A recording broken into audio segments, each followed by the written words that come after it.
Kinto bere chatty. This is my cyberspace. This is my cyberspace. Èmi ni mo ní data tí mo fi ń sọ̀rọ̀. Èmi ni mo ní phone. Tí ayé yín ò bá fẹ́ bàjẹ́, tó bá wá sórí line mi. Láti wá comment rubbish, àbí kó wá challenge me, àbí kó wá bú mi. Wá lọ sínú bin. I would rather stand alone than stand with all you evil twats, all you evil idiots, all you evil hypocrites. Am I communicating? Shengbami. I don't need anybody to live my life. I don't need anybody to give me, you know, to give me that accolade. You are dressing nice, you are looking nice. Niko for kombali ara mi mo I'm a good looking, I'm a God fearing, I'm a beautiful woman. Am I communicating? I don't need you. Teba danu bibi jugo. Ma mu gbogbo social media page mi wale because kò sí nǹkan tó ń ṣe fún yàn. Oh, ìbànújẹ́ nǹkan burúkú ló ń kó bá yàn. Ẹ̀yin lè máa lose because èmi mú nǹkan tó dá wá fún yín ni. Àwa dẹ̀ jẹ́ voice fáwọn voiceless, fáwọn tó bá fẹ́ ṣèkà fún. So kò cost me anything. I don't need you. Tibati wà pẹ̀lú Ọlọ́run, wọ́n sọ pé one with God is majority. Àdàbí tí bá bá tèèyàn jẹ́ láyé mi. Àdàbí tí bá robi séyàn. Àdàbí tí bá máa dúró de advantage ọjọ́ téèyàn bá ṣẹ̀ mí tí mo fẹ́ use ẹ̀ fún. Ṣùgbọ́n tí n bá ti ṣe yẹn F-U-C-K. F-U-C-K. Off my page. I don't need you all. Ṣé ti gbọ́? Ọjà Òyìngbò ni kò mọ̀ pé yàn kò wà. Ṣé ti gbọ́?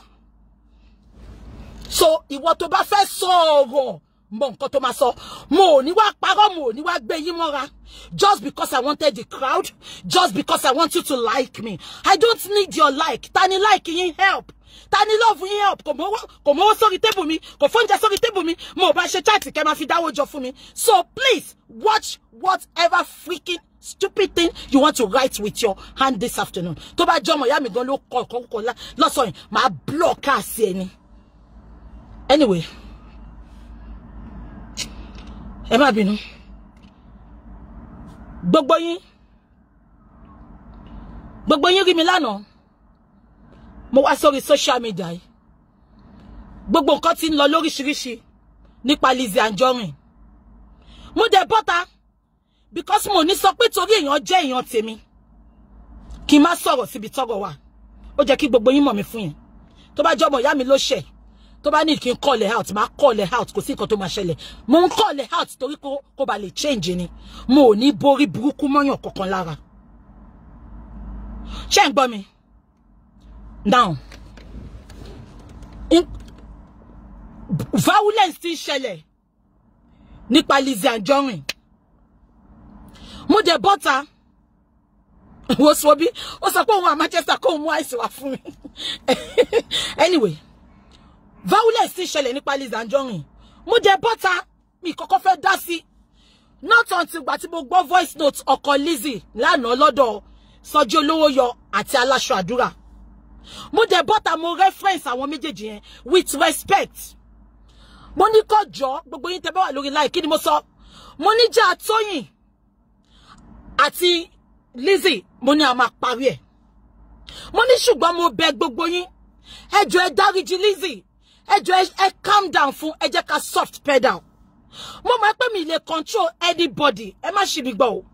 A máa bẹ̀ yín náà ni. Mo dẹ̀ sọ fún Lizzy, mo ní Lizzy, don't freaking come out again. If you come out, èmi gangan personally máa ṣe show fún ẹ. Gbogbo yín lẹ gbọ́ ìgbà tí mo sọ. Mo bẹ̀ gbogbo yín lọ́tùn lósì. Mo ní ẹ jọ̀ọ́, whatever tí Lizzy bá ṣe. Mi sọ pé àwọn speaker kan ni mo ń bá wí o. Mo ní tán jọ̀ọ́ kó má bú Lizzy. Ẹ má ṣì mí gbọ́ o. Mo sọ pé kó má ṣe show. Mo ní kó jọ̀ọ́ kó má bú Lizzy, kó spare Lizzy. Ṣé ń gbọ́ mi? I know I cannot control everybody, but ìwọ̀nba tí mo bá lè ṣe máa ṣe. Mo dẹ̀ bọ́ta. Mo try láti mediate peace.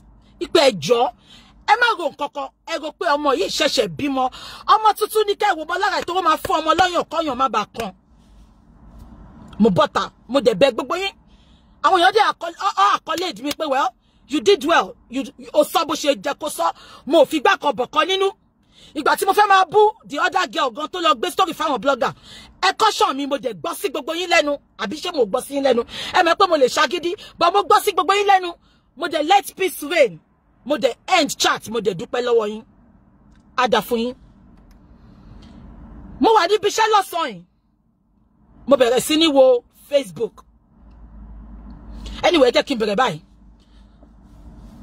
ìgbà tá ṣe tán lánàá mo pe Lizzy mo pé mo dẹ̀ bá sọ̀rọ̀ èmi ni mo bá lady yẹn sọ̀rọ̀ mo bá sọ̀rọ̀ mo dẹ̀ bá sọ̀rọ̀ lẹ́yìn tí Boss and Ponder ṣe show mo pe Lizzy a sọ̀rọ̀ at length mo yín padà bọ̀ lórí yẹn now ẹ̀yin olórí burúkú tí gbèsè ayé yín máa bàjẹ́ tẹ́ ẹ̀ ní rọ́wọ́ yẹn fi ṣe nǹkan rí mọ́ mo rí tẹ́ ẹ̀ hàn àtàkì mi pé ṣèbí Lizzy bú Tóyìn ṣe rí èmi tẹ́ ẹ̀ ń wò yìí I am not fake and I will not never come online to come and pretend what I am not nígbà tí Lizzy bú Tóyìn oko ń wá ruru ká fa ruru tí n bá pe Tóyìn kí Ọlọ́run dá mi tí n bá pe Lizzy kí Ọlọ́run dá mi lẹ́jọ́ mo pe Lizzy ẹ pé Kẹ́bí ló lè ṣẹlẹ́rìí mi because mo ti ní number Lizzy ngbà yẹn mo pe Kẹ́bí mo ní kó fi wá sí 3-way call mo ní Lizzy tó bá tún jáde fún Tóyìn èmi personally máa jáde fún ẹ kí ló ń ṣe kí ni Tóyìn ṣe fún ẹ ó pẹjọ́ rò lóòótọ́ but mi tiẹ̀ fẹ́ gbọ́ gbogbo ẹjọ́ yẹn èmi ò kí ń bọ́ta láti wá máa ro gbogbo ẹjọ́ tí mo rò pé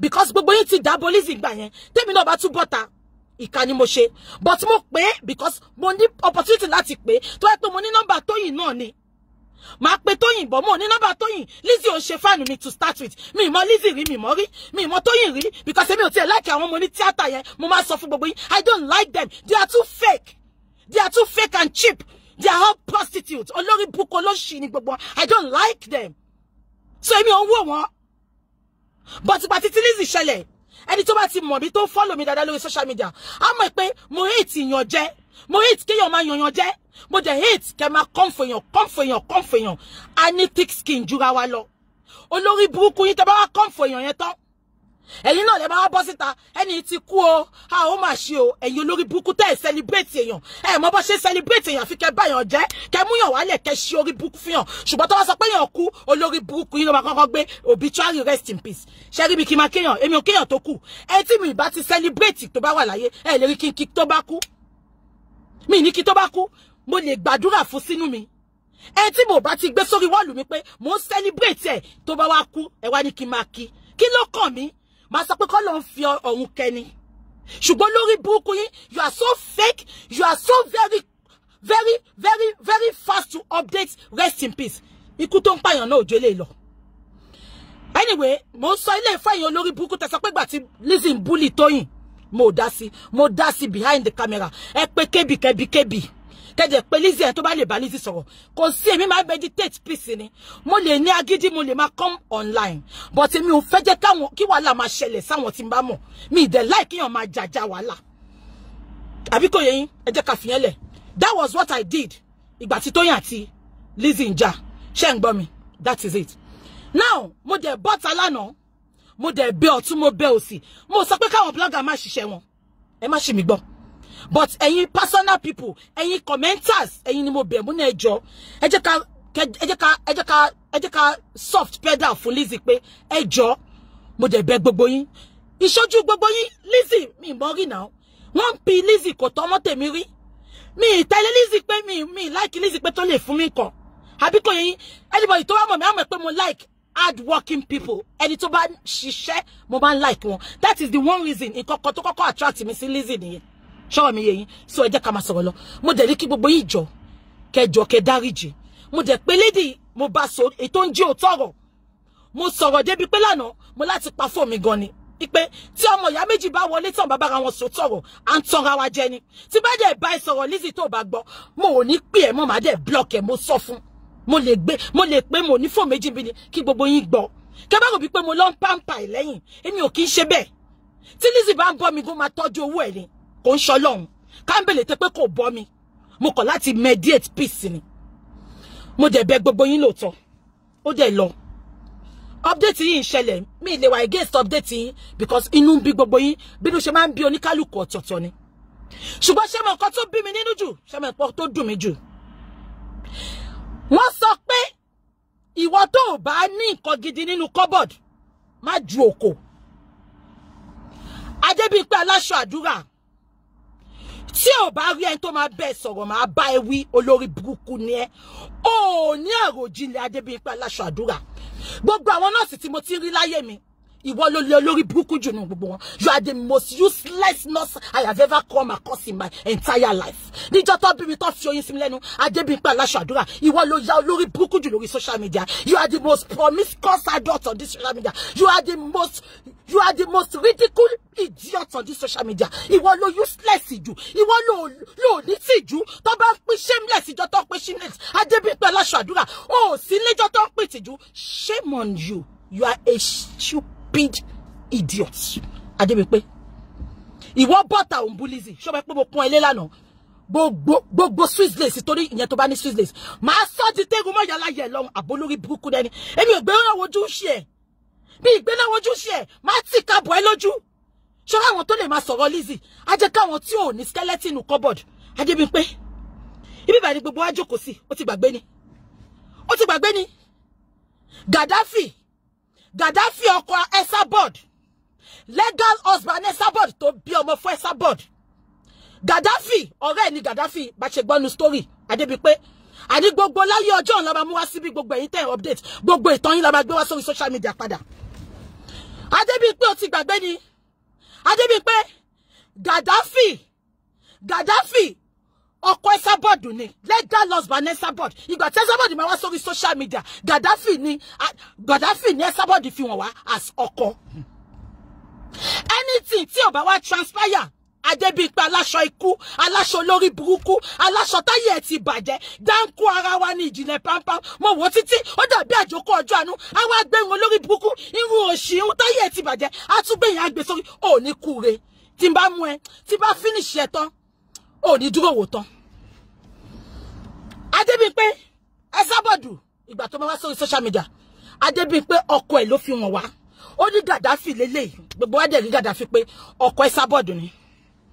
Adébímpé ó lọ sí Dublin ó bẹ̀rẹ̀ sí súnmọ́ Esabod ti sọ ó ti sọ pé gbogbo àwọn aṣọ ìyá tó ń tọ́jú ní nọ́ọ̀sì nòmù gbogbo aṣọ wọn ló ti jí tán ó ní ká bá kéńkélé ó ṣàǹlẹ̀ mọ́ Esabod àtàṣe pọ̀ ó máa àtàṣì ní gbogbo platform lẹ́tí máa rí ó máa kíyín bọ̀ ní olórí burúkú kùkùté àwọn kùkùté náà ni ẹ tó bá ti kúrú sẹ́ ẹ sá fún wọn àná olórí burúkú ni wọ́n ẹ jẹ́ kí n bá sọ̀rọ̀ mi lọ. Aláṣọ iná aláṣọ ikú Esabod ó fi bàbá Gaddafi wọ́n wá ó bẹ̀rẹ̀ sí ṣàtàṣe ó bẹ̀rẹ̀ sí tàṣàṣe ọ̀rẹ́ mi olóṣì bíyá kò ní bro ni o bíyá wọ́n fá bro ojú ẹ̀dànù ni o máa wò ń gbà bí bàmá rẹ̀ very ugly woman bó ṣe bitter bó ṣe ugly lójú ẹ̀ ṣe ugly ẹ jẹ́ bá sọ̀rọ̀ mi lọ. Àwa bọ́ta ó bẹ̀rẹ̀ sí ṣàtàṣe gbogbo ayé ló bá ṣàtàṣe mọ́ ọ̀rẹ́ mi ní Esabod ọwọ́ mi lọ bí sí àjọṣọ̀rẹ́ ní Ìbàdàn ní Mọ̀lété ni olórí burúkú aṣọ fẹ́ dó Gaddafi ọkọ Esabod ni Gaddafi àti Esabod ṣà ń jà àṣẹ olórí burúkú Adébímpé ó ti lọ sí Dublin ó ti lọ ní date pẹ̀lú Gaddafi inú restaurant ni Gaddafi àti Adébímpé wà tí Gaddafi ti gbé ọyàn Adébímpé tó ti gbé sẹ́nu ibẹ̀ lèèyàn kan ti wọlé torí Adébímpé fẹ́ jí oko Gaddafi dóni ó ń jí dóni kò do síta ṣé ń gbọ́ mi ibi tó ti wà ní restaurant tó wà ní Dublin ó ní Gaddafi gbé ọyàn Adébímpé ní Dublin ní ẹ̀yìn restaurant bó ṣe gbé sẹ́nu ni bẹ́ẹ̀ ni yẹn ṣe wọlé nìyẹn ẹni yẹn pariwo bí Adébímpé ṣe rí ẹni yẹn ó sáré bọ́ta the second day ó wá sọ fáwọn èèyàn pé òun fẹ́ Gaddafi ká sọ pé ẹni ò rí Adébímpé ni ó máa jí Gaddafi dò á dẹ̀ máa súnmọ́ Esabod pé ìyá mi o màmá mi o I love Esabod Adébímpé ìwọ ló ya olórí burúkú jù lórí social media. Lizzy ò fẹ́ ọkọ rẹ̀ ìwọ fẹ́ ọkọ Esabod ó tún wá fẹ́ Gaddafi lásán ò ní kúre. Lizzy lè fẹ́ jìgólò Lizzy lè fẹ́ ẹni tó bá hùn ṣó fẹ́ gbọ́ ẹ jẹ́ kí wá sọ kíríkọ̀ fún yín lọ́sàn-án Lizzy ti sọ́lá náà kò ní fi ọkọ ẹ̀ sílẹ̀. Adébímpé olórí burúkú ni ó fẹ́ do oko Alhaji ni. Ó fẹ́ do oko Mr. Lawal ni. Ó ti rí pé oko Mr. Lawal tó bá pack ẹnu ṣòkòtò. Rough packing ni. Oko yẹn máa dúró tó wá tún fi sábẹ́ ìtàn ni. Oko yẹn ò ń dúró tó. Adébímpé olórí burúkú ni ìtọ́gẹ́ sábàdì ti sọ boko Gaddafi ṣe rí. Nǹkan tó mọ ẹ lọ dó Gaddafi nìyẹn. Ó tún ti gbá poko ọkọ Lizzy. Oko yẹn ó ń pọ ọmọ ó ń ṣoríṣiríṣi. Ó tún fẹ́ taste ẹ̀. Ó lè relé ìjẹ́ ò ní kúre. Ọmọ àlè. Ṣé ń gbọ́ mi? Ó sọ pé Esabod ọ̀rẹ́ ẹ̀ ni. Ìgbà tán wá ká ẹ mọ́nú restaurant, ó wá bọ́ tánjọ́ kejì. Òun fẹ́ Esabod, òun fẹ́ Gaddafi. Gbogbo èèyàn ń wò báyìí wọ́n ń pè wọlé ńjọ́ náà. Èmi gangan jáde fún ẹ. Èmi gangan jáde fún ẹ pé ìyá kí ló dé? Nǹkan tìjú lélẹ́yìí. Ẹ wá ọkọ tí yín síwájú. Òun dó Gaddafi. Ó bọ́ síta ó sọ̀rọ̀. Ó bọ́ síta olóhùn fẹ́ àwọn èèyàn wà against ẹ ṣùgbọ́n kí ló sọ ńjọ́ náà? Ó ní you are an adult Adébímpé. Ó sọ pé you are an adult. Ó sọ pé kò sẹ́ni tó lè control ẹ. Àwọn èèyàn dẹ̀ dákẹ́. Àwọn olórí burúkú bíi tiẹ̀ tó support ẹ wọ́n support ẹ. Along the line olórí burúkú ẹ ìwọ ń pe ọkọ Lizzy ní ó pe ọkọ Lizzy ní jigolo àbó olórí burúkú ní ẹni. Gaddafi ò níṣẹ́ lọ́wọ́. Ó ti gbàgbé pé ó sọ fún Rufus Abeni. Rufus Abeni ó sọ fún gbogbo àwọn ọmọ Gaddafi tó wà lẹ́kọ̀ọ́ ló fi sórí pay list ẹ̀ náà. Olórí burúkú ni alákìsà. Ó ń ṣiṣẹ́ bí eyín ó jẹ̀jẹ̀ bí èrírí. Àfi kó wọ́n kabo olórí burúkú. Aṣèrè sọ pé òun ní mọ́gẹ́jì. Mọ́gẹ́jì wo ló ní? Ó rí pé ọmọ àtẹ́lẹ̀ ìra mọ́gẹ́jì olórí burúkú bọ́ síta. Ọmọ òun náà ra mọ́gẹ́jì. Olóṣì ó parọ́ kú. Ìsọ́pà ló máa sọ síbi tó ti ṣe ṣó. Olórí burúkú ọmọ àlè ọmọ àdánù. Ẹ jẹ́ kí n máa sọ̀rọ̀ lọ. Ìwọ sọ pé ọkọ Lizzy jigolo. Jọ kí ni Gaddafi tó do ẹ kí ni? Wọ́n tún pè wọ́n sọ fún ẹ pé Gaddafi ti ní girlfriend. Ṣé o fẹ́ sọ fún mi pé girlfriend Gaddafi ò pè ẹ́? Girlfriend Gaddafi pè ẹ́ náà. Ó ti gbàgbé ni. Ó sọ fún ẹ pé Gaddafi òun lòun fẹ́ Gaddafi. Ìjà ṣẹlẹ̀ náà ó kọjá síta ni náà. Ẹni tí Gaddafi fẹ́ gangan ní London ó pè ẹ́. Ó sọ fún ẹ pé má tẹrí sí kò ṣẹrù ẹ. Ẹja ìjà yẹn bọ́ síta ni. Adébímpé Lizzy ò tí ì bímọ fún bàbá mẹ́ta. Adébímpé bàbá mẹ́ta ọmọ mẹ́ta ni. Bàbá kan ọmọ kan ó ní tìjú ni. You are a shameless idiot. Olórí burúkú. Àṣìírí. Ó ń ṣiṣẹ́ bí eyín ó ń jẹ̀jẹ̀ bí èrírí ẹ wo bó ṣe rí. Kò ra kaba níbi tó ti ń ta kaba gidi rí. Àwọn kaba charity ni bend down select ni. Ẹ lè rìn kẹ́ bá pàdé ẹ̀ ní British Foundation àbí kẹ́ bá pàdé ẹ̀ lọ farm. Àwọn ibi tó ti mú kaba nìyẹn. Olórí burúkú wọn náà fẹ́ sọ̀rọ̀ sí Lizzy. Ta ni ẹ ta ni wọn ẹ. Wú bọ́ monkey wú bọ́ banana. Ò ní kúre. Kò ní dá fáwọn alátìlẹyìn. Gbogbo àwọn supporter ẹ̀ tó ń bá ẹbí Lizzy kò ní dá fún wọn. Ẹ jẹ́ kí n bá sọ̀rọ̀ mi lọ. Àwọn parents Gaddafi wọn bá máa ti kú. Ìwọ ló pa wọ́n. Àtijọ́ tí Gaddafi tó ti ń wá sórí social media Esabod ti sọ̀rọ̀ Gaddafi. Àwọn family ò kú rí Gaddafi Esabod ò fi wọ́n rí. Olórí burúkú Adébímpé. Ṣé mọ nǹkan tó ṣe? Ó lọ sí Nàìjíríà. Èmi yìí túbọ̀ ta mo ṣe show fún ẹ pé ká má rí ni Sọ́ọ̀lù wí. Kò sẹ́ tó ṣe bẹ́ẹ̀ rí nílẹ̀ Yorùbá tí ò bá ṣe pé yìí Facebook ẹ má fi gbá kan bọ̀ kan nínú. Ìtorí pé ẹ fẹ́ gang fight ẹ ní jẹ́ ká sọ tọ̀rọ̀ síbi tí ò tọ̀rọ̀ wà. Esabod fẹ́ Gaddafi for years. Kò fi àwọn family Gaddafi wọn ó kàn máa ń bú wọn ni. Adébímpé ẹlẹ́sìn òsì olórí burúkú ẹ tó bá ti rẹ́sẹ̀ náà tó dojú bolẹ̀ alátàpá kò sọnù ẹ tó bá ti rẹ́sẹ̀ náà tó dojú bolẹ̀ wọ́n ti mọ̀ pé olórí burúkú ní ẹsẹ̀ burúkú ló máa kó wọlé ọkùnrin. Ìbídẹ́lì tó lọ sí Ìbàdàn ìtorí peanut tó fẹ́ vú Gaddafi ó wá ṣó ìyá yẹn ó ṣó bàbá yẹn ó jẹ́ ká mọ bọ́n ṣe tó ó jẹ́ ká mọ̀ pé wọ́n ló fẹ́ bá wọn kọ́lé wọn ìwọ ló fẹ́ ṣe páànù fúnlé wọn ìwọ ló fẹ́ ṣe wọ ìjọ kí ló fi yàtọ̀ sí Lizzy. Kí ló fi yà Lizzy kan lówó ju ẹ lọ ni. Lizzy kan da ju ẹ lọ. Àbí kan tí mo sọ yẹn now ó lọ sí ilé àwọn bàbá Gaddafi ó fi ìyá ẹ̀wọ̀n ó fi bàbá ẹ̀wọ̀n kò pé 2 weeks tó lọ sílé yẹn ẹlẹ́sẹ̀ burúkú ẹlẹ́sẹ̀ òṣì gbogbo ẹ̀yin ọkùnrin tẹ́ bá ń fẹ́ obìnrin láyé ẹ máa wo ẹsẹ̀ wọn kẹ́ tó fẹ́ wọn. 2 weeks tó kúrò nínú ilé yẹn wọ́n gbọ́ pé ìyá àti bàbá Gaddafi kú àbí wo ló kú nù wọn wọ́n kú kò sí rẹ́mẹ́dì mọ́ wọ́n kú. Olórí burúkú ẹ àṣẹ Gaddafi nù ẹ Gaddafi ń du ẹ Alhaji ò tí ná Lizzy Mr. Lawal ò tí ná Lizzy ó mọ ní láwọn ló ti ná Lizzy wọn dẹ̀ bí dákọ́nà Lizzy. Gaddafi àánú ẹ̀ agbowó lọ́wọ́ ẹ̀ Gaddafi ò lọ sẹ́kọ̀ọ́ láti jọ́ tó ti fẹ́ sábọ́ọ̀dù ìgbà tí Gaddafi fẹ́ ó sanwó tíkẹ́ẹ̀tì lọ Cyprus ó sọ pé ṣe wedding àbó lórí burúkú ni ẹni Adébímpé tó ò bá bá tọ̀ wọ́n àrọ́bá ní bàbá ìtọ̀ gbogbo ọ̀rọ̀ ìgbésí ayé ẹ̀ pẹ̀lú Gaddafi ó wà nù archive àmà bí ẹ play láyé ìjọ òun ni àbólórí burúkú ni ẹni Adébímpé tó bá tiẹ̀ sọ pé ẹran kan fẹ́ kọ̀yàn ní ìwòpà kò ń ṣe bíi tìgbín Adébímpé kò ń ṣe ìwọ ló jẹ́ kó wá dá sí ọ̀rọ̀ Lizzy because ò ní tọ̀ọ̀rẹ́ àwọn ọmọ ò ní tọ̀ tó fẹ́ dé bá.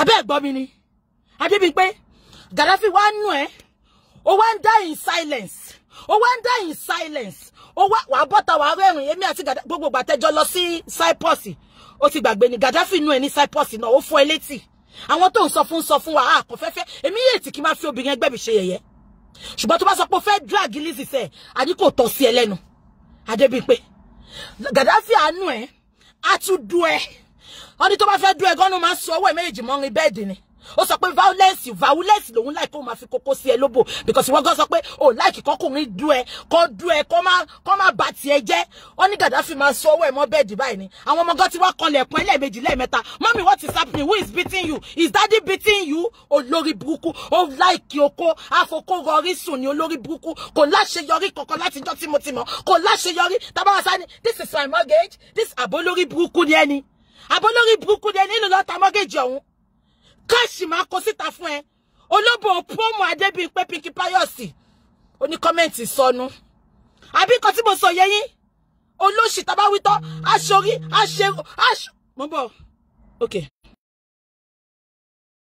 aṣorí bí ẹyin awó very ugly idiot gbogbo ohun orí ẹ̀ ti la Esabod gan tó ju ẹ lọ ìwọ̀n Esabod ò lákọ ìdajì orí gbogbo ohun àwọn agbójú yẹn sókè báyìí bí white powder ló bá ń kùn ní kò yé mi kò ní nǹkan tí ọmọbìnrin fi ń ṣoge láyé ẹ̀ àwọn awítọ́ ní kí Gaddafi jókòó tiẹ̀ Gaddafi ò ń jókòó tó lóhun aṣèrè tó bá ń bá sùn náà ó máa sọ pú ìsọ́ ló máa jábọ̀jì olórí burúkú ẹ̀ gbogbo ẹni Gaddafi sọ fáwọn tó ń tẹ̀lé olórí burúkú aṣèrè very ugly woman gbogbo bro ojú ẹ bí ababa ló fa lọ ni kò yé mi kò ní bro wá tẹ sọ pé yàn ní bro tó fi lẹ́ẹ̀dì fa sí àní ó ní bro kò ní bro bàbá ti fi clipper fa gbogbo bro ojú ẹ lọ olórí burúkú ìwọ náà ló fẹ́ sọ̀rọ̀ síyàn Adébímpé kò tọ́ sí ẹlẹ́nu tó bá sọ àwọn tó fẹ́ sọ̀rọ̀ síyàn àwa decent girl báyìí tọ́ka sẹ́ni tó róbò mi rí tọ́ka sẹ́ni tó rí wòwò mi rí tọ́ka sẹ́ni tó fi pé mò ń dún ọkọlọ́kọ bú mi rí tó bá máa sọ wọ́n ní búkì máa ń jà eyín búkì títọ́ o ṣọ́rí mi kan fọkùnrin ọlọ́kùnrin ibú mi rí irú àwa tó jẹ́ ká analyse ọ̀rọ̀ reason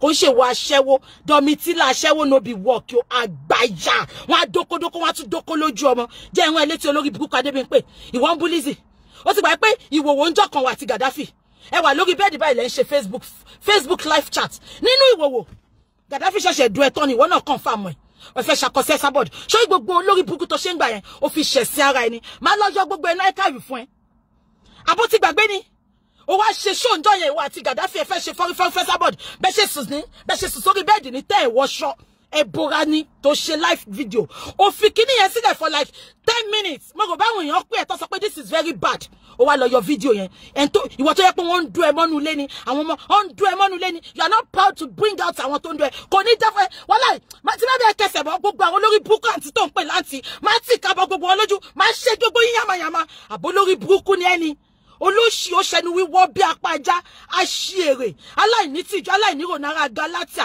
ẹni àbátà káfíńà tùpà tó lóun ẹni àjítọ́náwò ẹni tó wò láwò sunkún tó wò rẹ̀ láwò rẹ́rìn ìwọ ó tọ́ sí ẹlẹ́nu ni ẹ lọ wọ́wọ́ lù mí kẹwò nǹkan tó ṣe náà mo ti bẹ́ẹ̀ lánàá mo tún rẹ́fẹ́ǹsì péjì ẹ mo ní káwọn èèyàn lọ wo péjì ẹ pé ó sọ̀rọ̀ dáadáa ẹ wò nǹkan tó ṣe ó wá lọ gbé oyún Tóyìn ó lọ gbé oyún Lizzy ó wá fi nǹkan bò wọ́n lójú ó sọ pé èwo lóyún fake èwo lóyún tó real ẹ jẹ́ kí n sọ nǹkan tí òye yín lọ́sàn-án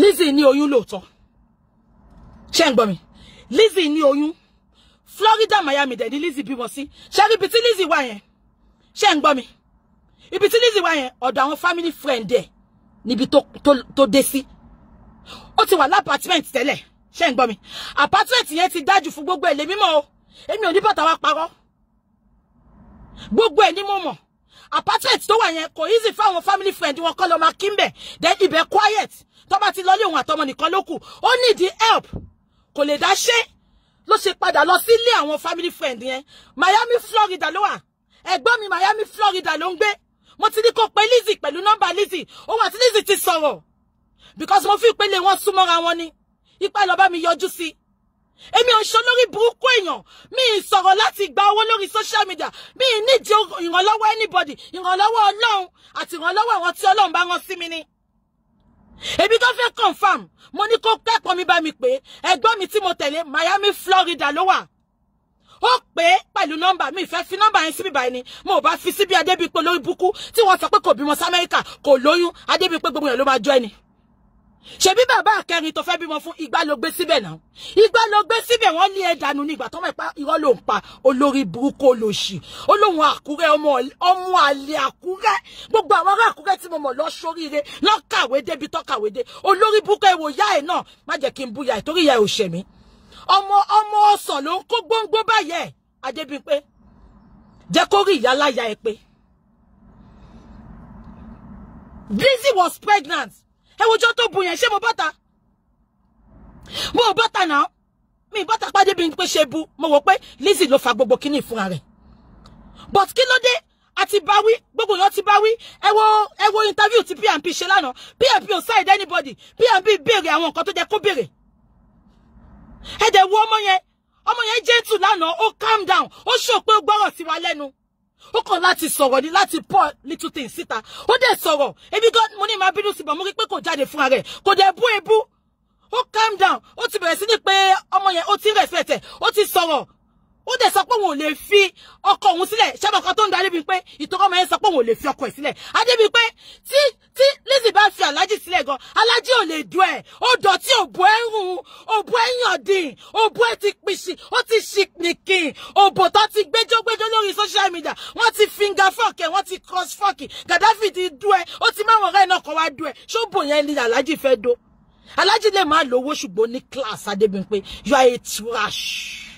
You are a trash. You are so dirty. You are so dirty. Mo wo English dictionary tí ma fi qualify here. Mo rí. You are a disgrace to womanhood. You are a disgrace to all the nurses in United Kingdom. You are a disgrace to Akure women. You are a disgrace to social media women. You are a disgrace to social media bloggers. Ìwọ bí ti báwo. Ìwọ àbálàrú ẹ̀. Archive mi àfi tó bá gbiná. Má gbé gbogbo ṣiṣẹ́ máa gbé síta ńbẹ̀ olórí burúkú ṣó fẹ́ gbọ́ ẹ jẹ́ ìfìyẹn lè ká continue Adébípé títí ẹnìyẹn bàbá Bóríṣàdé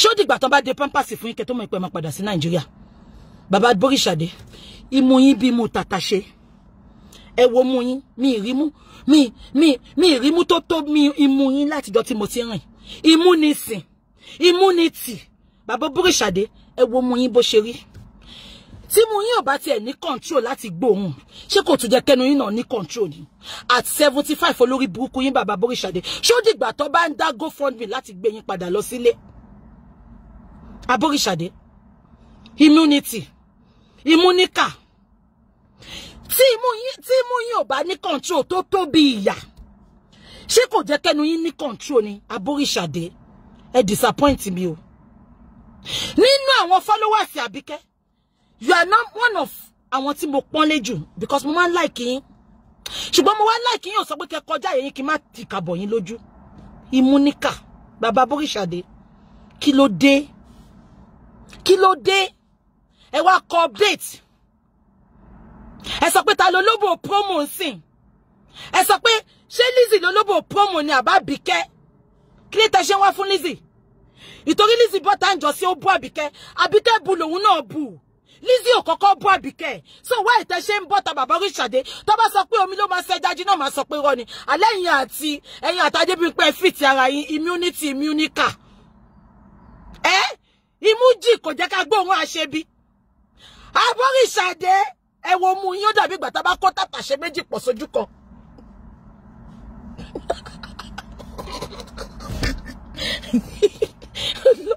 èmi náà máa pé mo nice ìtọ́jú ẹ̀mí ṣe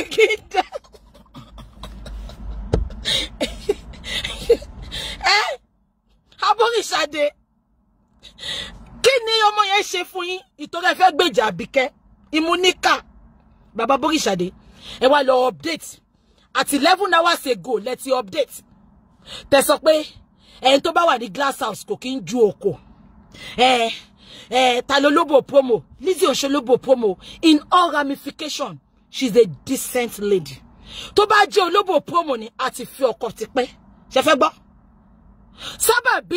sábàbí ló ṣẹlẹ̀ sí Lizzy tí ò ṣe tó lè ṣẹlẹ̀ sí bàbá Bóríṣàdé olórí burúkú yìí bàbá Bóríṣàdé 2 weeks ago straight from the heart mo rántí pé lọ drag èèyàn kan mọ̀ bí èèyàn kan bu ni ó wá bú ẹni yẹn Abóríṣàdé ó sáré bọ́ta ó sọ pé kó má bú o gbogbo yẹn come for straight from the heart ẹ sọ pé ó máa jẹ́ kó drag Àbíkẹ́ àṣetorí birthday Àbíkẹ́ lẹ̀ ṣe fẹ́ yá kó sọ̀rọ̀ ńgbà yẹn straight from the heart yìí òun ló máa ń gbèjà Àbíkẹ́ ṣùgbọ́n torí ẹ fẹ́ kí Àbíkẹ́ ṣe party yẹn successfully ẹ lọ ń bá gbogbo wọn ẹ ń bú straight from the heart ẹni kó má bọ́ wọn kó má jẹ́ kó drab Àbíkẹ́ o ṣùgbọ́n torí Àbíkẹ́ ti ṣe birthday tán Abóríṣàdé onímú òrù imú wọn bí tàtàṣé immunity imúníkà ìtorí Àbíkẹ́ ti ṣe birthday tán ìwọ ló kọ́kọ́ update àní tó bá sọ pé bí tá bá ti gbá ọgbọ́n òpònú la máa bá ń bẹ̀ bàbá Bóríṣàdé yín gangan lòpònú yẹn àwọn ọmọ tó wà lẹ́yìn yín gan wọn update ẹ̀yin gangan lẹ kọ́kọ́ update olórí burúkú yín Àbíkẹ́ ń joyè lẹ́kọ̀ọ́ àmàrí yín kẹ lọ́bẹ̀ 97 years in America ìtàn lọ́mọ máa pa bí ìtàn lórí burúkú bí àwọn àti aláṣọ ikú they have a lot of things in common ìtàn Bóríṣàdé máa pa 70 years in England bàbá òfò ṣó dìgbà tó bá dá GoFundMe tó máa fi gbé yín lọlé àti gbé bàbá relé àárín yín kẹ lo èkó rí Àbíkẹ́ joyè ó jẹ yèyé lúwọ àbí kí yèyé kí ló jẹ náà Àbíkẹ́ joyè àárín yín bẹ̀ bàbá ayé ló ń pè yín ẹ tó máa ṣe bàbá ayé lówó lápò immunity imúníkà ẹ tó máa ṣe bàbá ayé kò ń ṣẹnu ló fi ń joyè immunity immunation kò ń ṣe ẹnu ló fi ń joyè wọ́n fi ń jẹ oyè àwòdì ẹ̀ lè gbádìyẹ bàbá ayé àgbàlagbà at over 75 years old ẹ wo nǹkan tẹ́ gbé sórí orí wọ́ọ̀lù yín ṣé ọmọ yín àbọ̀ ọmọ yín gbọ́dọ̀ rí nǹkan tẹ́ gbé sí yẹn ṣó jẹ́ kó jẹ́ pé ilẹ̀ kọ́kọ́ máa update ẹ̀yin tó jẹ́ pé jọ́tà àwọn ọmọ yẹn ń update fáwọn èèyàn ẹ̀yin lẹ bá wọn wí ẹ̀yin náà wá ń rí ǹdí nǹkan tí ò da bàbá Bóríṣàdé tẹ́ bá ti ń fọwọ́ yẹn kọ oríṣiríṣi ọwọ́ wo gan lẹ fẹ́ fi gbọ́ ọmọ ọmọjó àti mọ́rú yín pedophile nìyí mi rí kẹ́ celebrate obìnrin rí irú yín ló máa kọ́wọ́ bá àwọn ọmọ ọlọ́mọ ń dì l'Amẹ́ríkà àṣírí yín á dẹ̀ tó tú bàbá Bóríṣàdé èyí okó ẹ̀ ní lábẹ́bẹ́ báyà fọ́tò náà gbogbo ẹ̀ máa rẹ́ mọ́ yín níwájú ni àkín roko ní abẹ́yìn ẹ̀ lóko mọ́ immunity imúníkà gbogbo nǹkan tó jẹ́ kẹ́ fi ṣọmọkùnrin ẹ ti fi kó mú jọ ṣó tọ́ sí yín lẹ́nu Abóríṣàdé kò tọ́ sí yín lẹ́nu Abóríṣàdé ẹ jẹ́ kó rí ìyá láyà yín pé kí ni mo sọ ẹ jẹ́ kí orí ìyá láyà yín pé gbogbo wa la sọ pé nǹkan tí ọkọ Lizzy ṣe ò dáa gbogbo wa dẹ̀ la bá Lizzy wí ìgbà tó bọ́ta ní first day tó bímọ tán èmi gan personally mo bá wí mo ní you are a disgrace voice note yẹn wà lọ́wọ́ mi èmi ò tínú bá ń bí mi ni máa ń pè tó bá ti ń pè mí gbà àná gan mo ò gbé fóònù ẹ̀gbà tó yá bọ́ tí mo wò pé kò lè burú títí kó má kó èèyàn kan mọ́yàn àbí kò yẹ yín kò lè burú títí kó má kó èèyàn kan mọ́yàn immunity imúníkà Abóríṣàdé ẹ jẹ́ kó rí ìyáláyà yín pé ẹ̀yin olórí burúkú àwọn ọmọ kéékèèké ni mo wá ẹ̀fẹ́ẹ̀tì kan máa ṣe gbogbo nǹkan tí ìwà àti olórí burúkú aláṣọ iná aláṣọ ẹkún ń ṣe ṣùgbọ́n olórí burúkú ẹjọ́ ṣorí burúkú kiri social media ni Abóríṣàdé nursing home ẹgbẹ́ ilé yín pè yín USA nursing home wọ́n ń pè ẹ́ ibẹ̀ ló máa gbẹ̀yìn ayé ẹ̀ sí tó bá ti mẹ́pọ̀ àwọn ẹgbẹ́ ń sìn wọ́n lọ sẹ́kọ̀ọ́ wọ́n lọ settle down. Now ìyẹn fún wọn Àbíkẹ́ ìyá ayé jagatọ́ jaga sexy no Thelma Mashimigo, Ejekika, Thelma James, but why cannot people express themselves? Thelma, between yourself and God, chauffeur suffer expression laborisha de koyen. Won koto ko, she Lizzie boo baba borisha ni just because Lizzie pay Abike ni olobo promo ni last time. Laborisha they come for Lizzie. Let's be sincere in what all we are doing. Gbogbo nkan kan ni Facebook fracas. Gbogbo nkan kan ni Facebook fracas. Ẹ má sọ pé torí Lizzie ń bá Abike jà. Kẹ́ wá sọ pé torí ẹ fẹ́ lo weapon yẹn fún sí. It is not gonna work. Kò ní lè work. Ẹ jẹ́ kí sọ fún yín. Kò ní lè work. So Thelma James, I know you are here. Please, let's be real. She baba Borishade, she nkan tó kọ yẹn show da. Show da. Everybody can feel fracas sisi. Show da. Anyway, ẹ jẹ́ ká máa sọ lọ. Ìyẹn lọ bẹ́ẹ̀.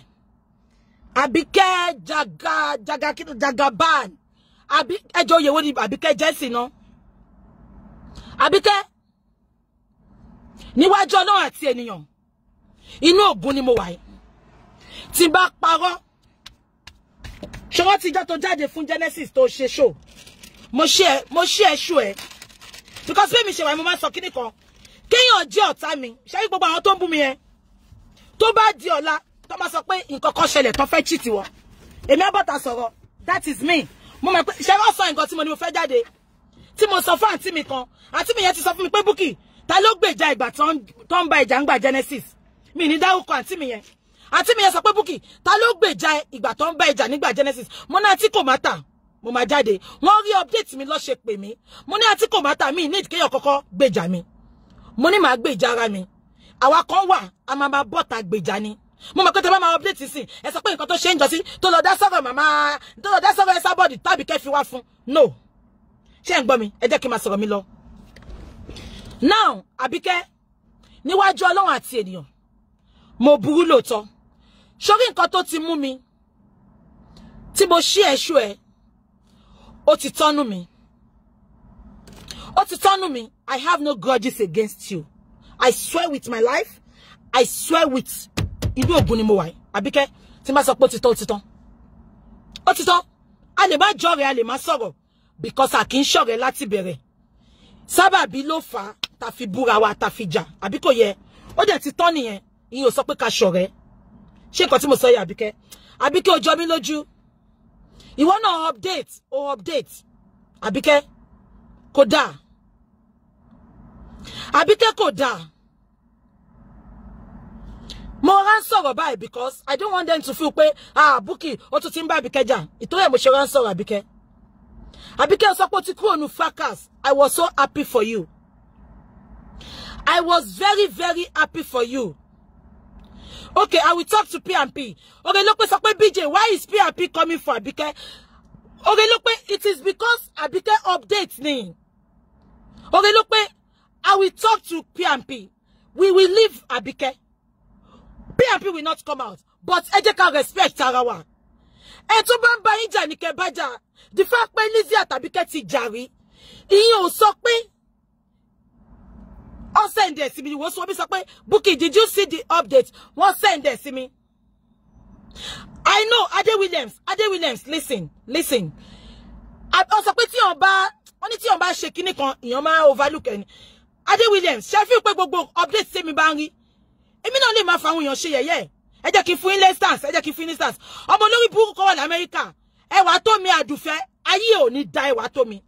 Ẹwà tó mi Àdùfẹ́, ikú òjijì ló máa pàyà láyà ẹ̀. Mo rí update tí wọ́n ṣe tó sọ pé ìwọ ló bá mi sọ̀rọ̀ kí n má bu Genesis mọ́. Ẹwà tó mi Àdùfẹ́ Akínbọ̀bọ́yè, ikú ló máa pa bàbá ẹ̀ ló máa pàyà ẹ̀ olórí burúkú ọmọ. Ṣé mi àti ẹ̀ ń sọ̀rọ̀ ní Àdùfẹ́? Àdùfẹ́ Akínbọ̀bọ́yè, ṣé mi àti ẹ̀ ń sọ̀rọ̀ ni? Èmi àti ò sọ̀rọ̀ mi ìmọ̀ ẹ̀rí, ó fẹ́ gang fight.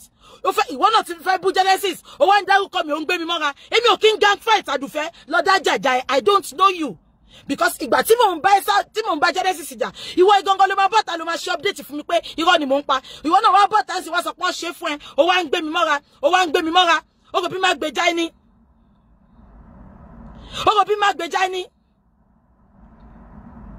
Ṣòro bí má gbèjà ẹni Àdùfẹ́.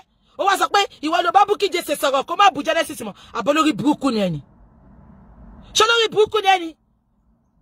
Mo ní Genesis a mú mi kó tó mú ẹ Àdùfẹ́ Genesis ò mú ẹ rí wọn like ẹnu group yẹn ṣùgbọ́n ọ̀rọ̀ tí ẹ kọ́ ni mo wá sọ mo kàn fọ̀rọ̀ tí ẹ ṣe example ni mo dẹ̀ wọ́n ẹ má parọ́ mọ́ mi èmi àti ò sọ̀rọ̀ rí láyé yìí a sọ̀rọ̀ rí kí ló tó bá ṣe sọ pé èmi ìwọ ló bá mi sọ̀rọ̀ tí mo fi sọ̀rọ̀ Genesis mọ́ mo ti gbọ́ ọmọ gíọ́ ni mo ti gbọ́ now ẹ jẹ́ kí n máa sọ̀rọ̀ mi lọ ẹ wo a lot of okay, wọ́n sọ pé ti clone account Àbíkẹ́ ni. Okay, ẹ jẹ́ ká filẹ̀. Okay. Wọ́n sọ pé wọ́n clone account ẹ ni. Okay, ẹ jẹ́ ká filẹ̀. Ìwọ lórí burúkú tó ń clone account kiri, má clone lọ. I don't have any grudges with Àbíkẹ́. Don't get me wrong, honestly. I don't have any grudges. She's my sister. And I will always wish her well. She's my sister. Honestly. Tó bá jẹ́ Yesabod náà ló tún ṣe nǹkan tó wù mí lórí lẹ́ni má tún support Yesabod bọ́rọ̀ tèmi ṣe rí ni ẹ̀mí lọ́ta àbí kò yẹ yín gbogbo àwọn tó ń bú mi gan on ṣọ̀tá mi wọ́n sún mi débi ìṣe lógo mi ni àbí kò yẹ yín so ẹ jọ ọ sọ pé wọ́n clone account yẹn ni ẹ̀yin olórí burúkú tó yẹ pé ọwọ́ yín ẹ máa fi clone kiri ní tẹ́ fi ṣe nǹkan rẹ̀ ẹ continue ṣé kan tí mo sọ yẹ yín so ẹ jẹ́ ká filẹ̀ bẹ́ẹ̀ mi ní sọ̀rọ̀ sí yẹn mọ́ now mo wá fẹ́ sọ nǹkan kan ẹ jọ ṣé nǹkan tí mo sọ yé yín now kí ni mo wá fẹ́ sọ nǹkan tí mo wá fẹ́ sọ ni pé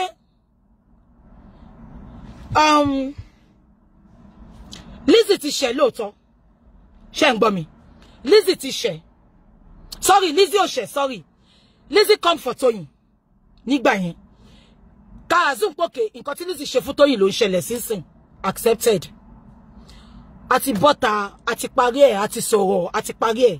Now, àná Lizzy wá ẹ sọ pé Jigolo lọkọ Lizzy, àbí? Accepted. Lizzy dẹ̀ sọ pé òun ò ní fi ọkọ òun sílẹ̀. Ẹ jọ̀ọ́ kí ni Lizzy wá tún ṣe? Tẹ́ tún fi ń bu, kò lè fi sílẹ̀. Ẹ jẹ́ ká ti bí ìṣáná kíyèsí ogun. Mo ti sọ fún gbogbo wa, èmi gan ti jẹ́ victim ọkùnrin rí. Mo kó gbogbo owó, èmi tún talẹ̀ gan, èmi tún talẹ̀. Mo tún fi sọ gbèsè ọkùnrin. Anybody ló lè bára inú situation ṣé kí wá ṣọ́ọ̀kì yín lẹ́ni Alhaji Lawal ó lè lọ bá Lizzy pé òun fẹ́ lo jìbìtì fún ó ti há síbẹ̀ kò síbi tó ń lọ Lizzy ò lè lè dànù gbogbo èyí tẹ̀ sọ pé ó jẹ́ kí Lizzy lè ní Lizzy ò lè lè for better for worse ni wọ́n nǹkan tó kàn dùn mí ni pé kí Lizzy má wá sọ̀rọ̀ nípa Alhaji mọ́ kó má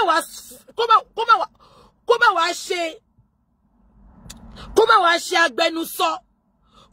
ṣe agbẹnusọ fún Lizzy kó má wá ṣe agbẹnusọ ẹjọ́ torí Ọlọ́run okay gbogbo àti mọ̀ sí pé okay o Jigolo lọkọ Lizzy accepted Lizzy ò lè fi ọkọ ẹlẹ́ kò lè fi ọkọ ẹlẹ́ fi sílẹ̀ kò lè fi sílẹ̀ ẹjọ́ torí Ọlọ́run so gbogbo voice note tẹ́ báyìí ní tẹ́ fẹ́ kó jáde a máa fi jó sòpínì kò sí nǹkan tójú òrírí ọjà tọmọ ti wọ̀ ọ́ yìí máa dóra wọn Alhaji Lawal yìí máa dó Fọlá ọjà tọmọ ti wọ̀ ni wọn ò lè fi ra wọn sílẹ̀ nǹkan tí Lizzy ò understand nìyẹn mo dẹ̀ ti jẹ́ kó understand díẹ̀ so Lizzy ò lè fọkọ ẹlẹ̀ kò sẹ́ni tó máa ṣàṣedànù láyé Lizzy ti náwó ju kó fọkọ ẹlẹ̀ lọ ẹ jẹ́ ká máa gbàdúrà fún ọkọ lọ́wọ́ bára yẹ́ Alhaji lọ́kọ padà